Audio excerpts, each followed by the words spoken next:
di pekan pertama bulan Januari, kajian subuh fikih Ustaz Edi Sumanto akan dilaksanakan. Semoga aja kajian subuh bisa terus berjalan. Insyaallah. Demikian waktu dan tempat untuk Pak Ustaz Edi Sumanto kami persilakan. Assalamualaikum warahmatullahi wabarakatuh.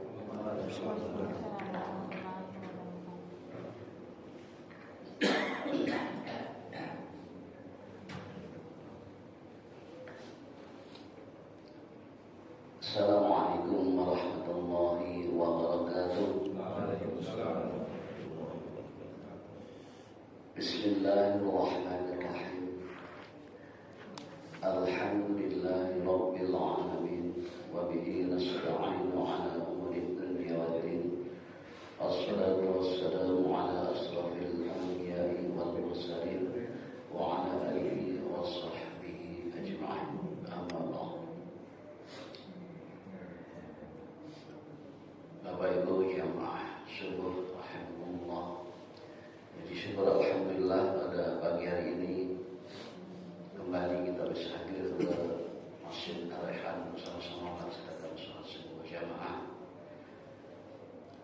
Kita bisa hadir dalam keadaan sehat walafiat, tidak kurang suatu apapun. Salat salam dan doa bersama-sama kita sampaikan dan kita sanjungkan kepada junjungan kita Nabi Allah Nabi besar Muhammad sallallahu alaihi wasallam.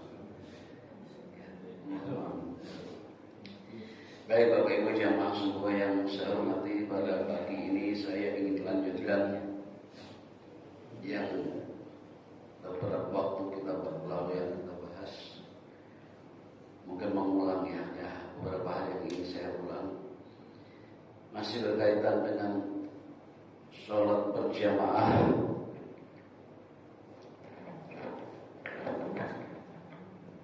Seperti pernah saya sampaikan, ada beberapa hadis yang mengisyaratkan bahwa sholat berjamaah itu tidak hanya sekedar sunnah, tapi sunnah yang sangat disangatkan. Bahkan di situ sholat berjamaah kok terkesan kayak wajib, karena boleh tidak hadir berjamaah kalau ada uzur. Selama tidak ada uzur maka harus datang berjamaah.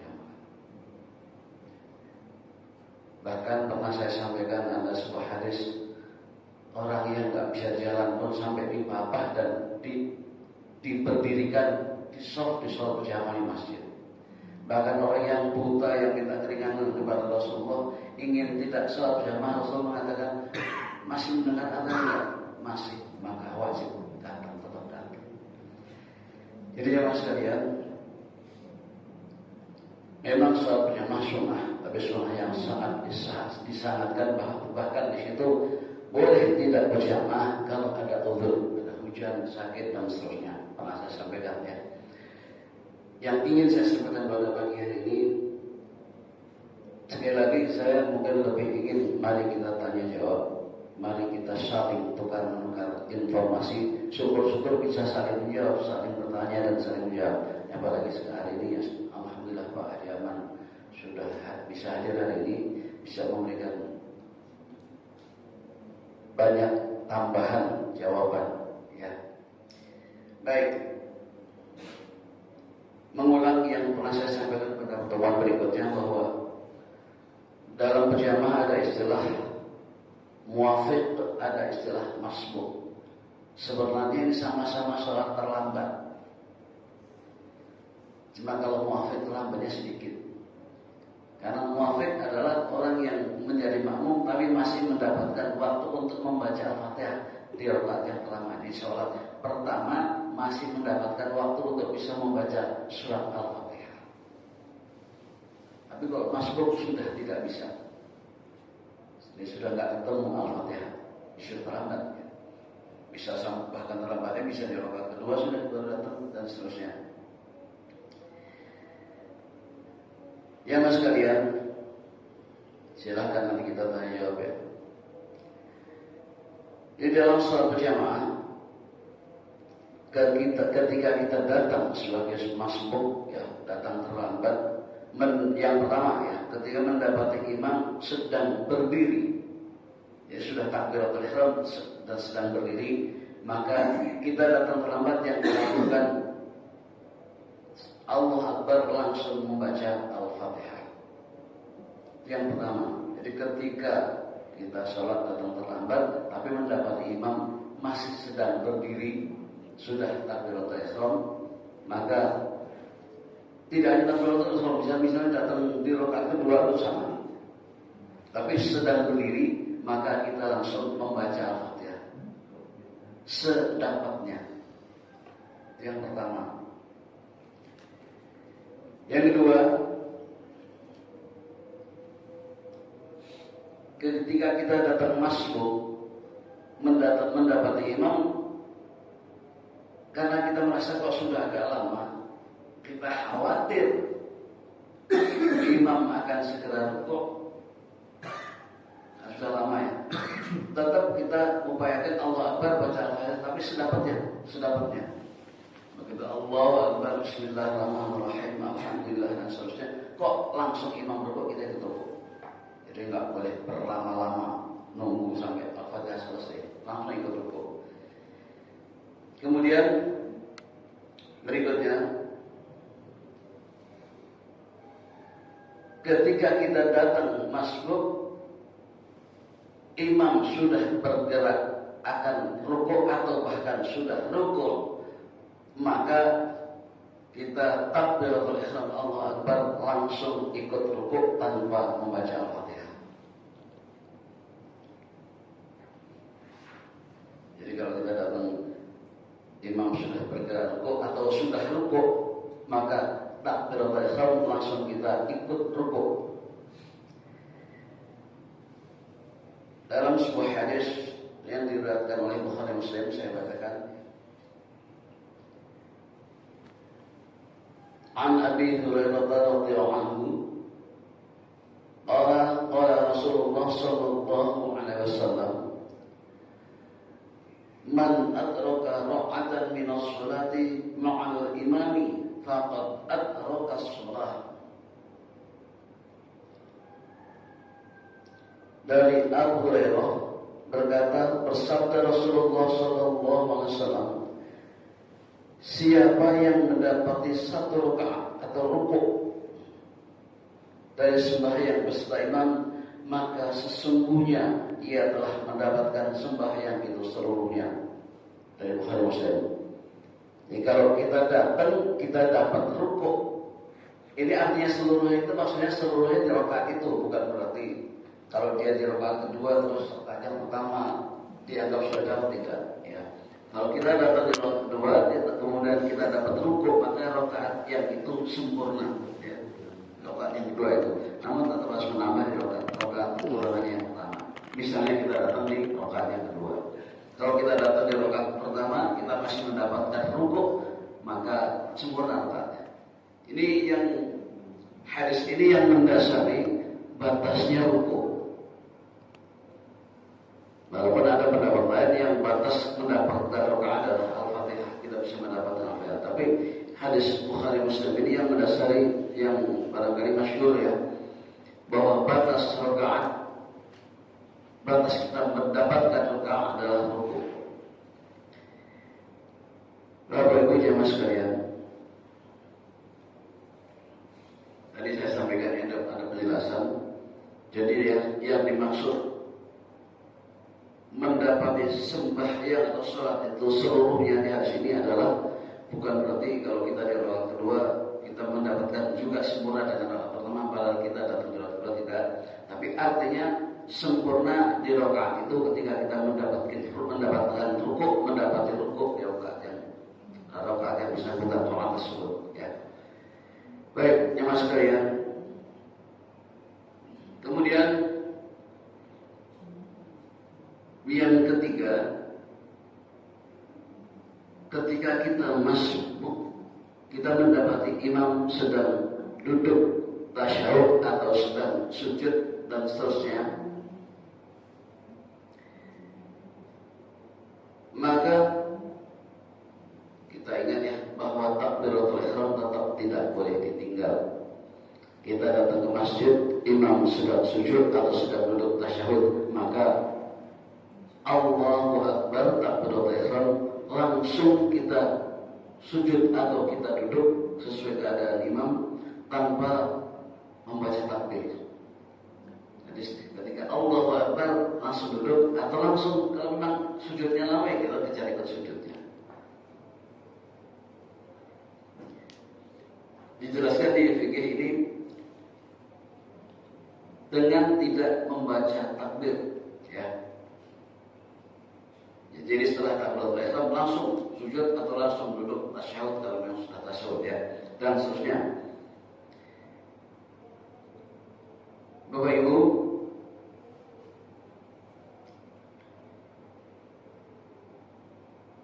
bagi yang datang sudah langsung sujud atau langsung tasyahud, hadis dari ini yang sering kita baca di video di mimbar dari Ibnu Majah,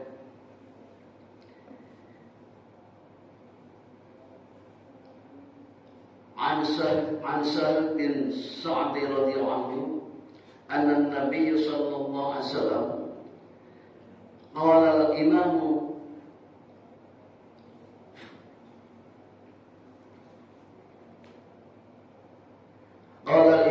shamin fa in ahsana falahu wa lahum wa in asa'a fa alaihi wa la alaihi. Dari Sahl bin Sa'd bahwa Nabi sallallahu alaihi wasallam bersabda, yang imam ialah yang menanggung pembacaan, apabila baik pembacaannya maka pahalanya untuk dirinya dan untuk mereka makmum maksudnya, dan jika rusak bacaannya maka dosanya di atas dirinya dan bukan untuk mereka. Ini kaitannya ketika kita datang tadi terlambat kemudian kita tidak sempat membaca Al-Fatihah, maka pembacaan Al-Fatihah sudah ditanggung imam, ya, sudah ditanggung imam. Kalau imam bacaannya jelek, rusak, dosanya untuk imam sendiri. Tapi kalau imam bacanya bagus, pahalanya untuk imam dan untuk makmum. Ini oleh karena itu Pak Haji Aman sering sekali mengingatkan kepada kita, bacaannya harus bagus. Imam bacaannya rusak, harus berbahaya, ya. Bahkan Pak Haji Aman sering mengingatkan,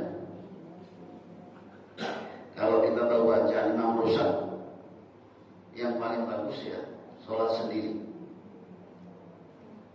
lebih bagus. Dan tahu bacaannya rusak masih kita ikutin, ya, hati-hati. Baik, kemudian ada hadis lain tentang kaitannya bacaan imam, ya, dari Abu Daud dan Tirmidzi. Saya bacakan. An Abi Hurairah radhiyallahu anhu anna Nabi sallallahu alaihi wasallam qala al-imamu shamin kata dia, wal mu'adzanu mu'taman, Allahumma rsyudil a'immatan waqfir lil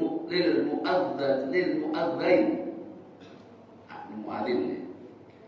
Dari Abu Hurairah bahwasanya Nabi sallallahu alaihi wasallam telah bersabda, imam ialah yang menanggung pembacaan dan muadzin adalah orang yang diberi amanah atau kepercayaan. Ya Allah, tunjukilah imam-imam itu dan ampunilah tukang-tukang adzan itu. Ini pertama pernah saya sampaikan, ya, bagaimana hebatnya imam, hebatnya adzan, tukang adzan luar biasa. Jadi jangan ragu kalau mau adzan. Tukang adzan itu pahalanya nggak kalah dari imam. Luar biasa, tukang manggil sholat pahalanya nggak kalah dari imam. Jamaah sekalian, lanjut.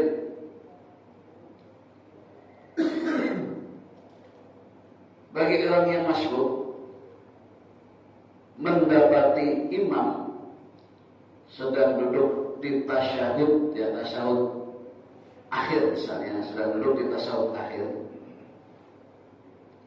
Ada dua, kalau kita masuk ya, ada dua hal yang harus dilakukan di kitab fikih ini. Yang pertama, kalau kita mendapati imam sedang duduk tasyahud akhir, atau yang pertama, kalau kita datang pada rakaat misalnya rakaat yang kedua dari sholat maghrib, artinya ketika kita datang pada rakaat kedua, padahal kita tahu rakaat yang pertama itu, kemudian pada saat imam duduk tasyahud akhir, padahal kita di rakaat kedua dapatnya, kita datang di rakaat kedua, pada saat imam tasyahud akhir kita juga ikut duduk. Artinya imam tasyahud akhir kita itu ada di rakaat yang kedua buat kita. Ketika kita sama-sama duduk, tapi imam duduk tasyahud akhir, kita juga ikut duduk bertasyahud. Namun kita bukan tasyahud akhir, kita duduk tasyahud awal, kita rakaat kedua. Maka ketika imam salam, ini yang seperti ini ya. Ketika imam salam yang pertama, sampai kita disunnahkan berdiri menunggu salam yang kedua, karena sama-sama posisinya kita sedang duduk tasyahud, tadi bedanya tasyahud awal dan tasyahud akhir. Yang pertama, jadi kalau kita posisinya sama, walaupun beda rakaat, imam tasyahud akhir, makmum tasyahud awal, maka kita disunnahkan berdiri setelah imam sempurna menyelesaikan salam pertama dan salam kedua. Namun ketika imam duduk di saat tasyahud akhir dan kita di saat tasyahud awal misalnya, itu bahkan dianjurkan tidak usah menunggu salam sempurna si imam, karena kita memang posisi pada saat itu sudah baru rakaat yang pertama dan bukan posisi duduk, sebenarnya hanya mengikuti imam. Ketika salam ke kanan yang pertama, maka kita sudah dianjurkan untuk langsung berdiri untuk melanjutkan sholatnya, menambahkan kekurangannya. Bedanya ini yang saya dapat dari buku ini. Jadi kalau posisinya sama, kita duduk sama-sama duduk, beda saya saat imam tasyahud akhir, kita tasyahud awal, maka kita berdiri menunggu salam yang kedua. Namun kalau tidak, maka kita berdiri setelah salam yang pertama, kita langsung berdiri. Baik, tentang masbuk, silahkan nanti kalau ada yang ingin ditanyakan itu tentang masbuk. Jamaah sekalian, masih berkaitan dengan sholat berjamaah. Ada sebuah hadis Rasulullah, saya bacakan dari Bukhari Muslim. An Abi Hurairah radhiyallahu anhu, anna Rasulullah sallallahu alaihi wasallam qala idza shalla ahadakum lin-nasi falyukhaffif fa inna fihim dha'if was-saqima wal-kabira wa idza shalla ahadakum li nafsihi falyutawwil ma syaa. Rawahul Bukhari wa Muslim. Dari Abu Hurairah bahwasanya Rasulullah sallallahu alaihi wasallam bersabda, bila seseorang di antara kamu sembahyang bersama dengan manusia, artinya berjamaah, ini menjadi imam nih, maka hendaklah dipendekkannya membaca surah, supaya sembahyang itu jangan terlalu lama. Ini dari Bukhari Muslim ya. Karena sesungguhnya di antara mereka ada yang tidak tahan berdiri, dan ada yang sakit, dan ada pula yang sudah tua. Bila seseorang sembahyang untuk dirinya sendiri, sembahyang seorang, maka boleh dipanjangkan sekehendak hatinya. Ya. Jadi kalau Bapak Ibu, Bapak-bapak itu jadi imam, Ingat jamaahnya beda-beda kepentingannya. Jadi di sini disunahkan baca surat nggak usah panjang-panjang. Karena kepentingan jamaah berbeda, ada yang nggak kuat berdiri lama, ada yang sakit dan seterusnya. Bahkan ada hadis lain, Nabi pernah jadi imam pengen baca agak panjang, tapi terdengar di belakang ada anak kecil nangis. Jadi berubah pikiran. Nabi pengen baca agak panjang, tapi ketika sudah sholat kok mendengar ada anak kecil menangis di belakang. Nggak jadi panjang, berubah, dipendekkan. Hadis itu dari Anas ya. Sesungguhnya aku bermaksud berdiri agak lama dalam sembahyang ketika aku dengar tangis anak-anak, lalu aku pendekkan sembahyangku ini karena takut aku menukar atau memberatkan ibunya. Ini hadis lain ya. Sama diriwayatkan oleh Bukhari Muslim. Bapak Ibu jamaah yang saya hormati, masih ada beberapa hadis yang mengingatkan kepada sesama jamaah tentang sholat berjamaah ini.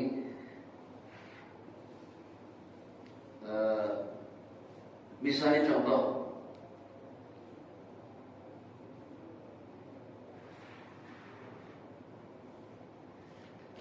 kaitannya dengan mengingatkan imam. Ini kewajiban jamaah kalau mengingatkan imam. Hadis dari Anas, an Anas radhiyallahu anhu, annahu qala kana ashabu Rasulullah sallallahu alaihi wasallam yuqimu ba'duhum ba'da fi shalah. Dari Anas berkata, adalah sahabat-sahabat Rasulullah sallallahu alaihi wasallam menunjuki atau memperingatkan yang lain di dalam sholat. Di sini yang dimaksud tidak hanya untuk Al-Fatihah, ya, ini juga Pak Jaman sering mengingatkannya. Tidak hanya untuk Al-Fatihah. Kalau imam salah, maka jamaah punya kewajiban mengingatkan, walaupun surah sekalipun yang hukumnya sunnah. Anda repotnya yang di belakang imam nggak konsentrasi, kebanyakan nggak konsentrasi. Ketika imam ada salah, ya diem, karena nggak konsentrasi, atau mungkin nggak paham juga. Tapi kebanyakan tidak konsentrasi, saking khusyuknya dia. Bahkan yang dibaca imam kadang-kadang nggak didengar, saking khusyuknya. Padahal punya kewajiban mengingatkan. Oleh karena itu yang berdiri di belakang imam yang terbaik adalah yang faham. Karena namanya imam manusia biasa juga, kemungkinan lupa itu akan sangat ada. Kemungkinan lupa juga akan sangat besar. Ya sekali lagi yang di belakang imam yang bisa mengingatkan kalau ada imam lupa. Ya mas sekalian,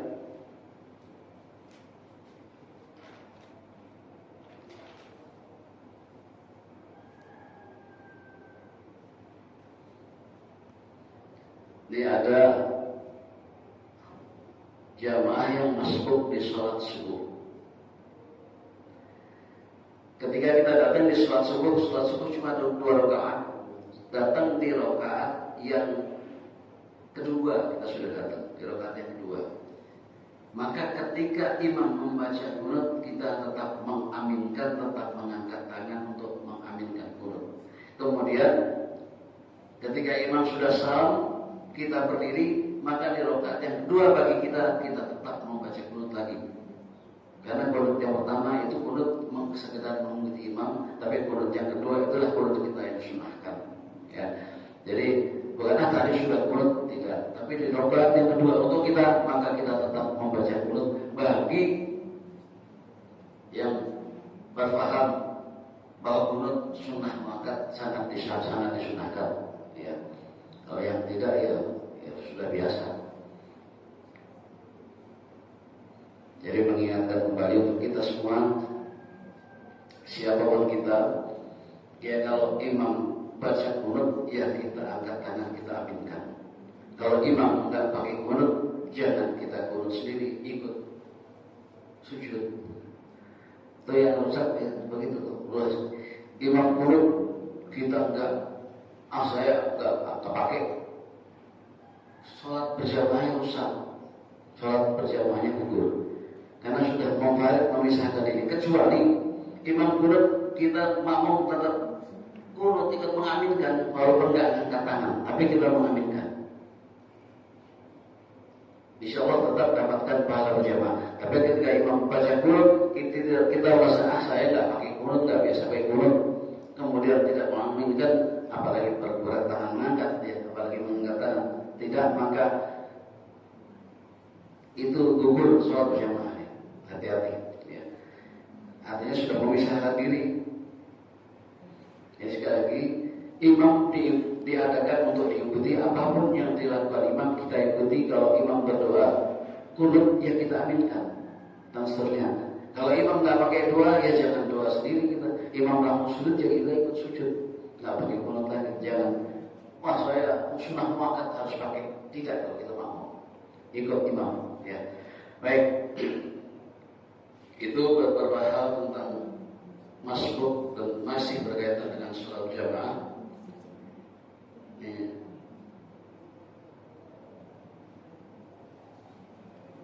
Jadi terakhir untuk sholat berjamaah ya. Ini pernah atau bahkan Pak Haji Ahmad juga sering menyampaikan ada sebuah hadis ini. Saya bacakan ya. Artinya saja dari Abu Sa'id Al-Khudri, bahwasanya pernah datang seorang laki-laki dan Rasulullah sesungguhnya telah selesai sholat. Datang laki-laki pada sholat, Rasulullah sudah selesai. Maka berkata Rasulullah, siapa yang akan bersedekah atas orang lain? Nanya Rasulullah kepada orang lain yang hadir, siapa yang akan bersedekah kepada orang lain? Lalu berdiri salah seorang, maka sembahyanglah ia bersama orang yang baru datang. Ini sering diingatkan ya Pak, bersedekah, sedekah sholat berjamaah. Ada orang baru datang belum sholat, orang berjamaah sudah selesai. Yang seperti yang sudah sholat tadi, nemenin berjamaah sama orang yang baru datang. Ini bersedekah untuk orang lain. Jadi sudah sholat, boleh sholat lagi, berjamaah sama orang yang baru datang. Baik, Mas sekalian,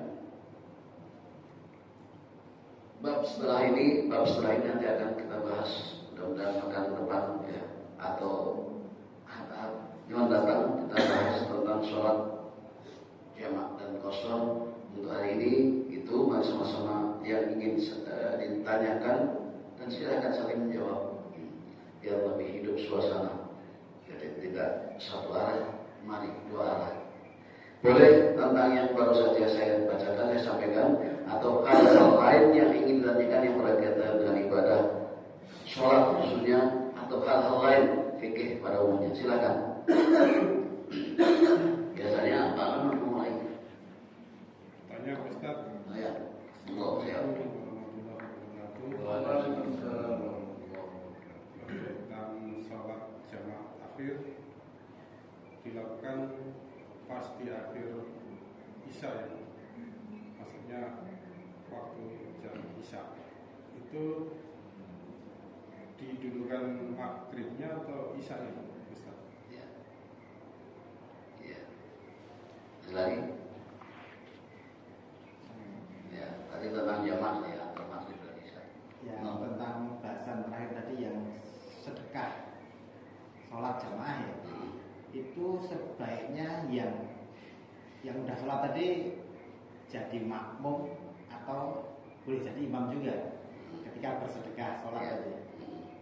Terima kasih Pak. Ya. Baik. Sebenarnya sholat jamak dan qashar kita akan bahas di Pak Mas Yoyo menanyakan tentang jamak sholat maghrib dan isya di waktu isya mana yang didahulukan. Jamak ya. Jamak itu artinya menggabung dua sholat, mengumpulkan dua sholat, maghrib dengan isya atau zuhur dengan asar. Subuh nggak bisa diapa-apain, Ya. Subuh itu di jamak nggak bisa, di kosor juga nggak bisa. Nggak ada sholat 5 rakaat. Itu nggak bisa dibapain sholat subuh. Ya mas sekalian, kemudian jamak ada istilah jamak takdim dan ada istilah jamak takhir. Kalau tadi yang ditanyakan oleh Mas Yoyo itu jamak takhir, artinya menjamak di waktu yang kedua atau yang akhir, menggabungkan sholat di waktu yang kedua, maghrib sama isya dijamak di waktu isya, namanya jamak takhir. Ada dua pendapat, ini silahkan bisa pakai dua-duanya. Menjamak takhir itu bisa yang jatuh waktu duluan, artinya sholat isya duluan, baru dilanjutkan dengan sholat yang dijamak maghrib, atau sesuai urutan. Itu dua-duanya dibolehkan. Bisa maghrib dulu baru isya, walaupun di waktu isya, ya boleh dua-duanya. Ini di buku Inat juga ada di belakangnya. Jadi boleh dua-duanya, memang ada dua pendapat. Boleh sesuai urutan waktu, kalau karena maghrib duluan ya maghrib dulu baru isya, atau boleh yang jatuh waktu pada waktu itu duluan, artinya itu waktu isya maka isya duluan baru sholat maghrib. Itu namanya jamak takhir. Silakan mana yang karena dua-duanya ada dasarnya. Ya, oke, jadi boleh dua-duanya. Silakan Manu. Melanjutkan, menambahkan. Oh iya, Mas belum jawab ya. Jawab. Dekat dari kamu dulu. Oh gitu. Baik.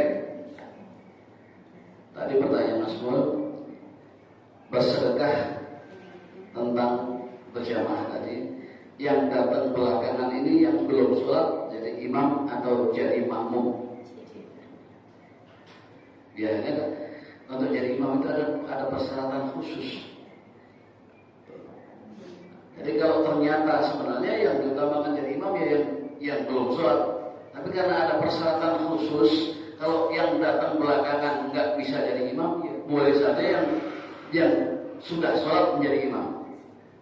Karena itu lebih baik bacaannya, misalnya begitu ya, bisa lebih baik bacaannya karena memang jadi imam ada persyaratan khusus, maka ia tetap persyaratan imam yang dipakai, yang terbaik bacaannya yang menjadi imam.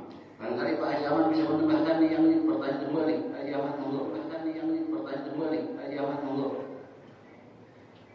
Ini soalnya dasarnya juga hadisnya belum ada siapa yang harus jadi makmum atau siapa yang harus jadi imam ketika kita bersedekah tadi. Silakan baik. Maaf, saya bisa simpulkan Pak. Terima kasih. Assalamualaikum warahmatullahi wabarakatuh. Waalaikumsalam. Awal mula saya mencari hadis ini Pak ya, di kantor. Kebetulan ada kegiatan, jadi saya sholat terlambat. Biasanya suka ikut jamaah. Ini enggak. Pas sudah wudu, saya sendiri ke masjid di kantor itu. Dikejar sama teman. Mana sebentar.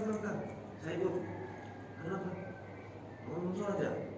Lah, tadi Pak Ustaz mau sholat tadi. Iya. Jadi paman kan belum sholat ya. Saya pengen nolong paman biar saya dapat sedekah. Apa? Katanya nolong orang berjamaah itu dapat sedekah. Jadi pahala saya dapat pahala jamaah, dapat pahala sedekah juga. Ya udah anak yang jadi yang imam. Oh, paman yang imam makan. Bisa jadi imam akhirnya. Saya cari ada ketemu memang.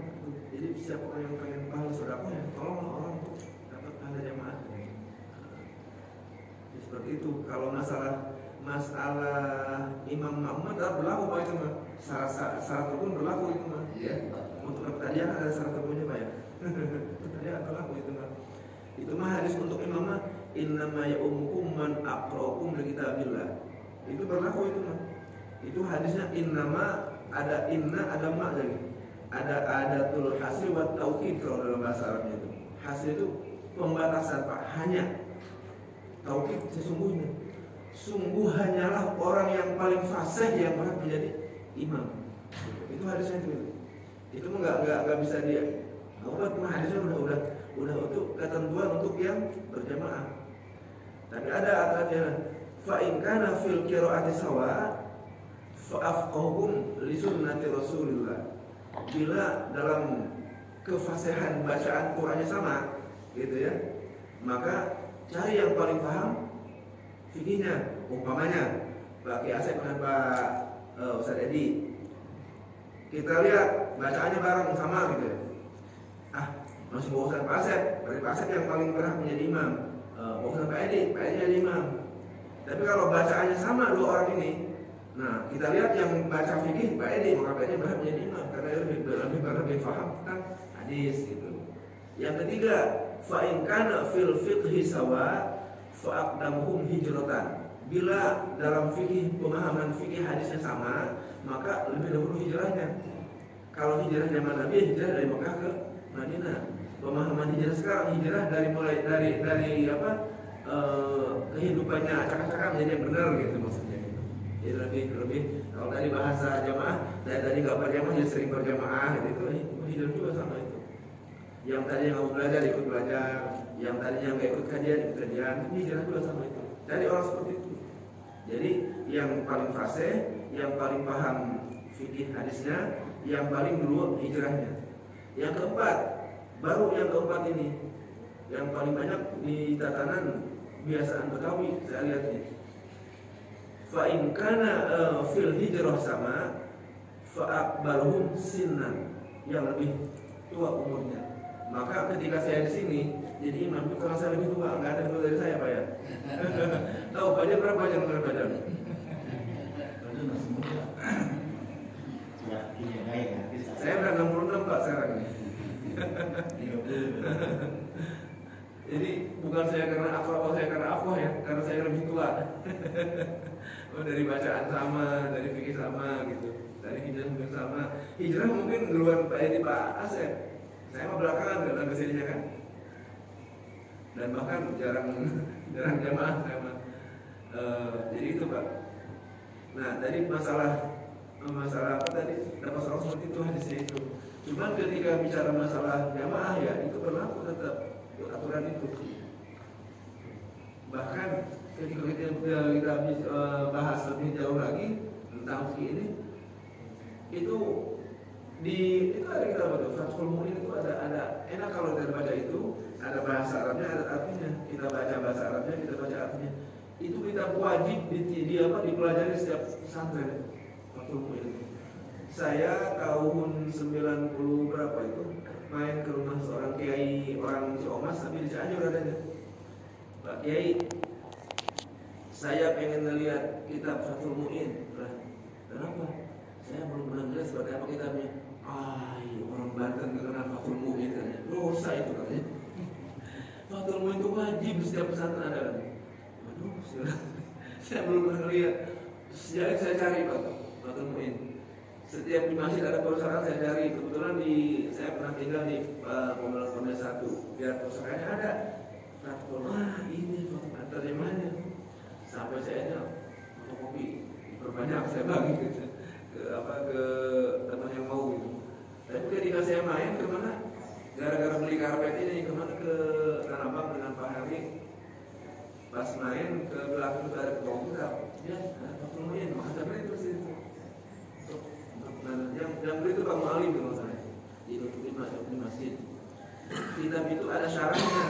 Nah, Pak Asep yang punya itu kitabnya tuh. Namanya I'anatul Talibin ya, oke ya. Nah, cuma saya yang pelit jauh ini. Ya, tapi sering share Pak kalau Ramadan tuh, sering share tuh di fotokopi gitu. Cuma itu doang. Kayak kalau menurut saya mah bawa kita baca di sini gitu. Nanti bacanya lebih luas lagi pembahasannya Pak. Walaupun itu fikih Syafi'i, tapi pembahasannya lebih luas bukan hanya biasa gitu. Kalau Pak, saya ini kita Pak apa itu Pak? Kita matang Pak. Ya? Kita matang gitu.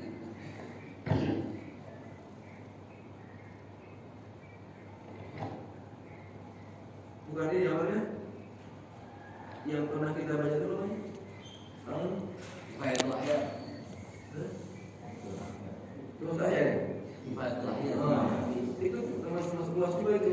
Walaupun yang fikih Syafi'i tapi kadang ambil dari pendapat mazhab lain juga ada di sini. Jadi lebih bagus lagi kalau kita baca keseluruhan baru kita lihat gitu. Jadi lebih luas Pak. Jadi itu barangkali Pak. Jadi masalah itu mah masalah secara seperti itu hadisnya. Cuman ketika siapa yang berhak menjadi imam tetap berlaku hadis tadi, gitu. Ya, jadi ketika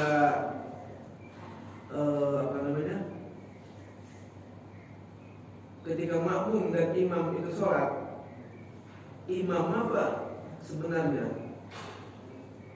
Ketika dia niat ada alillahi ta'ala dengan ada al-imaman sama aja dong. Ketika ada alillahi ta'ala, cuman dia tetap berhak menanggung bacaan imam. Cuman dia tidak mendapat pahala jamaah. Itu aja imam.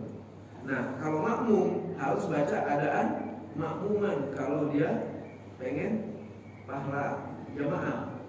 Kalau dia ada alillah ya lepas dia nggak mendapat tanggungan dari imam. Walaupun dia jamaah, tapi kalau niatnya sendiri jadi nggak dapat pahala.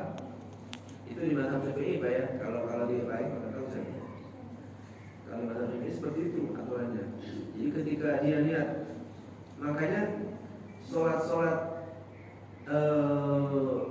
wajib ketika ada yang pakai usoli ya, bagi yang mereka pakai usoli itu ada alillah, ada qadaan. Kalau ada dia melaksanakannya pada waktunya, kita sholat zuhur waktunya jam 12 sampai jam 3 gitu ya. Maka sholat yang ketika jam 12 itu tetap adaan. Tapi ketika di luar itu qadaan, karena dia tidak pada waktunya. Nah, adaan lillah dan adaan makmumati menentukan pahala jamaah dan tidaknya. Ketika si makmum mendengar imamnya bacaannya nggak bagus, ya adaan ta'ala ya, gerakannya ya suka-suka kita, nggak usah ikutin gerakan imam. Nah, berkaitan dengan salam tadi, itu di mazhab Syafi'i Pak, masyhurnya kita salamnya sesudah salam yang kedua imam. Sebab salam yang pertama wajib, yang kedua juga baca sudah ruku apa sesudah ruku gitu. Kejadiannya awalnya itu, jadi zaman Rasulullah SAW di awal-awal itu di Mekah ada orang-orang dari daerah mana itu, dari daerah Bi'ir Ma'unah. Bi'ir Ma'unah itu, Bi'ir itu kan sumur ya, sumur yang ada di daerah Ma'unah, Bi'ir Ma'unah ceritanya itu. Terus datang ke Nabi, ya Rasulullah, kami orang Bi'ir Ma'unah, kami sudah nggak usah didakwain lagi, kami sudah masuk Islam semua kan, sekampung. Oh alhamdulillah bagus. Cuman untuk mengajari kami ngerti masalah Islam, tolong kirim ke kami orang-orang yang ngerti agama kan gitu. Dikirimlah Pak 70 orang penghafal Al-Quran yang itu sangat langka sekali. Karena masih awal-awal kan, awal-awal awal-awal Islam gitu. Nabi menciptakan seorang penghafal aja susah banget. Itu udah 70 orang dikirim ke sana, suruh ngajar Al-Quran di sana, suruh ngajar agama di sana. Akhirnya ternyata si orang yang melapor tadi itu orang-orang munafik Pak. Orang-orang munafik, orang-orang Yahudi munafik gitu ya. Itu orang 70 yang dikirim ke sana bukan suruh ngajar, di perjalanan dibunuh Pak. 70 orang dibunuh. Nah, dalam satu riwayat itu sedang sholat maghrib, riwayat lain sedang sholat subuh. Diberitahunya oleh malaikat Jibril, ya Muhammad, orang yang minta guru untuk ngajar itu ternyata dia itu orang munafik. Jadi orang-orang 70 orang yang kau kirim itu sudah dibunuh semua. Nah, kita bisa bayangkan Pak, seorang nabi, manusia biasa kan Pak ya, jangan lihat nabinya, orang biasa itu. Innama ana basyarum mislukum yuha ilayya. Kata Nabi, saya juga manusia biasa, secara basyar kulit sama gitu. Tapi sama, cuman saya bedanya hanya saya mah dapat wahyu aja gitu. Jadi ketika sedang ke itu ya emosi pasti ada gitu. Akhirnya cuman bukan kayak kita marahnya bawa kali samperin deh. Ya emang enggak, di sholat subuh itu baca kunut. Cuman kalau kunutnya kita baca Pak di Al-Baqarah itu kunut. Allahumma an qabilah anu Allahumma anzibil, masya Allah Pak, ngeri bacanya. Ya Allah laknatlah kaum itu, siksalah mereka gitu. Itu berlangsung 1 bulan Pak. Jadi tiap kunut, tiap sholat subuh baca itu. Nah kemudian di surah Ali Imran ayat 192 atau 292 tuh kalau nggak salah, ada ayatnya begini bunyinya. laisa laka minal amri syai'un aw yatuba 'alaihim aw yu'adzim aw yatuba 'alaihim aw hum zalimun. Jadi Nabi ditegur oleh Allah, "Hai Muhammad, masalah menyiksa, masalah bukan urusan kamu, urusan saya," kata Allah. Udah kamu mah dakwah saja, selesaikan dulu tugas kamu aja. Ini mah masalah itu udah.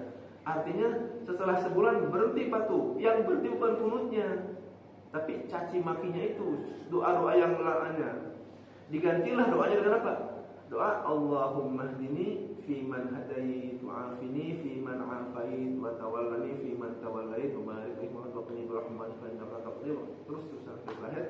Dan pertama kali yang diajarkannya adalah Hasan, cucu beliau. Hadisnya alamani Rasulullah SAW alamani jadi, ada yang alamani khalili, ada yang alamani jadi. Jadi kakekku mengajarkan kalimat itu kepadaku. Dan pertama kali dia pakai itu ketika sedang bulan Ramadan, dipakai oleh beliau di witir terakhir pada pertengahan Ramadan, pertengahan ke atas. Jadi itu, maka pendapat para sahabat saat itu, ini kunut tadinya tidak ada, gitu ya. Kemudian ada kejadian di Maunah, adalah akhirnya kunut, gitu.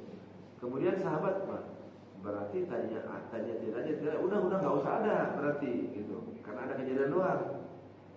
Maka pendapat ini dipegang oleh Imam Abu Hanifah, Imam Hanafi. Mereka tidak pakai kunut karena awalnya tidak. Namun Imam Malik ini walaupun tadinya tidak ada, tapi nanti berlanjut sampai dengan akhir hayatnya. Qanata Rasulullah ila fariqid dunia, sampai dia meninggal dunia. Maka Imam Malik pakai kunut, cuman waktunya beda. Kalau mazhab Syafi'i kunutnya sesudah ruku, mazhab Malik sebelum ruku. Itu banyaknya Imam Malik itu ini Pak, di Maroko. Itu adik saya pernah di Maroko bersama Uwas, cerita saya. Di sana itu setelah walam yakul lahu kufuwan ahad, dia banyak ini. Itu baca mulut kan. Jadi kunutnya sebelum ruku. Enggak pakai ini. Iya, enggak. Nah, itu riwayatnya gini Pak, kalau itu masalah angkat tangannya. Kemudian mazhab Syafi'i pakai tapi sebelum kunut. Nah, ada sahabat bertanya, apakah Rasulullah angkat tangan ketika baca kunut? Tidak baca. Apa alasannya? Kalau Nabi asalnya Nabi ketika doa istisqa, doa apa lagi, doa minta itu angkat tangan.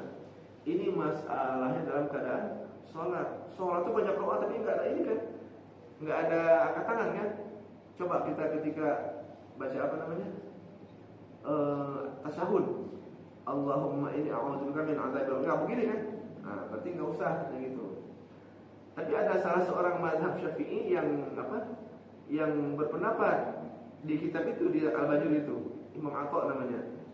Kata Imam Atha, walaupun di doa di sholat itu banyak tapi enggak angkat tangan, untuk kunut mah ada riwayat lain yang mengatakan bahwa Nabi angkat tangan. Tapi pada akhirnya terserah kita.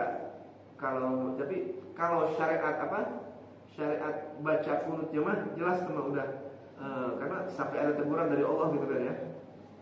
Tapi masalah angkat tangannya, Imam Atha saja di mazhab Syafi'i yang memakai angkat tangan. Cuman ya kesininya akhirnya pakai angkat tangan, yang kan boleh nggak apa-apa, sunnah.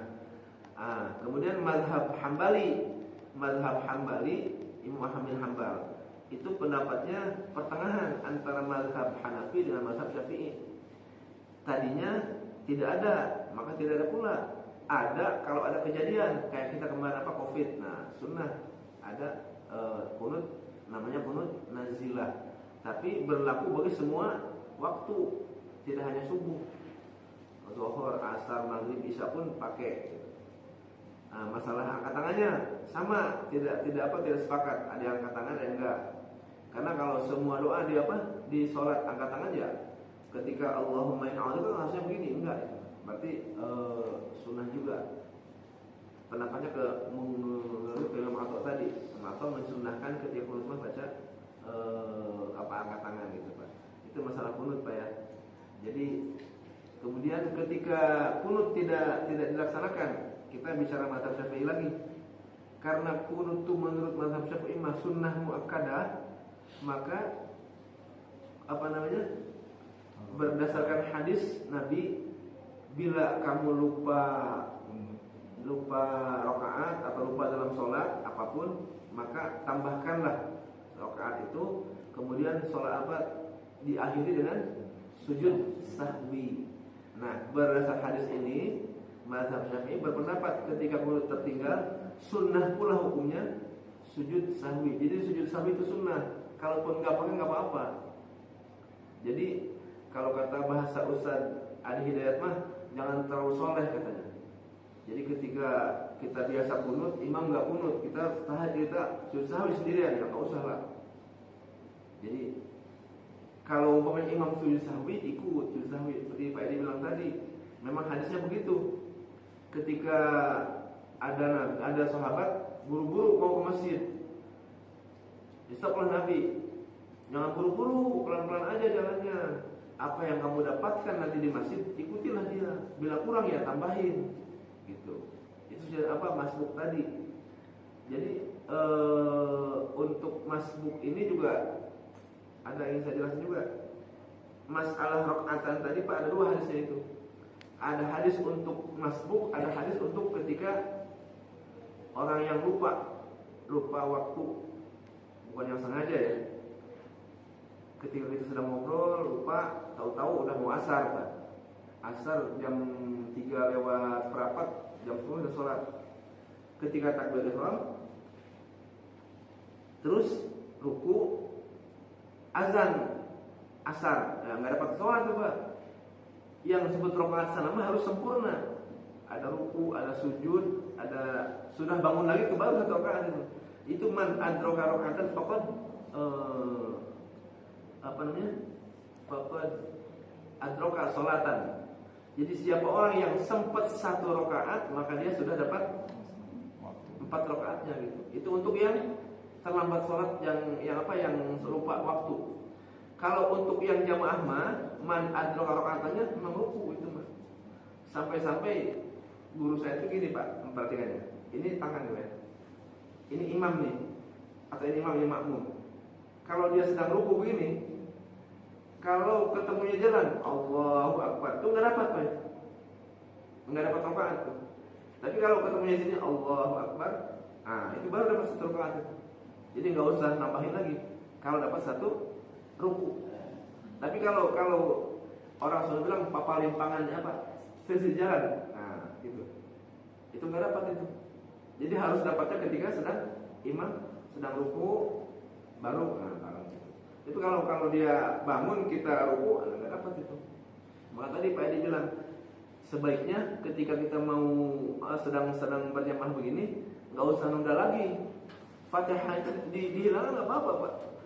Karena dalam jamaah itu ada aturan tersendiri. Jadi nggak usah terlalu soleh, kita baca Fatihah dulu sampai selesai, hilang jamaah nanti. Ya, demikian Pak, mudah-mudahan ada manfaatnya. Terima kasih, mohon maaf atas segala kurangnya. Assalamualaikum warahmatullahi wabarakatuh. Waalaikumsalam. Terima kasih Pak Jamal. Kamu sudah terjawab ya.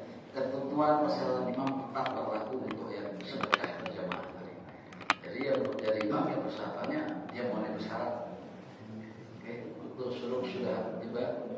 Mana masih ada? Sudah suruh. Sudah jauh. Minggu depan. Minggu depan. Ya disiapkan biar minggu depan ada yang nanya. Kalau nggak ada yang nanya, nggak seru.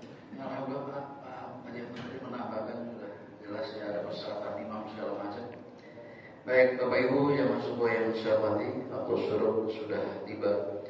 Demikian kajian subuh kita, mudah-mudahan sekali lagi ini menambah wawasan bagi kita semua dan bermanfaat bagi kita semua. Demikian kurang lebih, mohon maaf. Wassalamualaikum warahmatullahi wabarakatuh.